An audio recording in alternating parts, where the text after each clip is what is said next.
Балалар, дайын болсаңдар, Қ әрпіне диктантымызды бастаймыз. Қ әрпі дауыссыз қатаң дыбыс. Ол сөздің басында, ортасында, соңында кездеседі. Қайшы, қалам, бақа,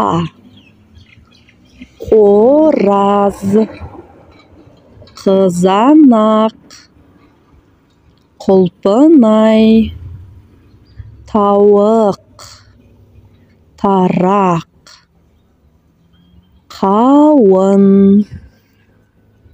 қияр,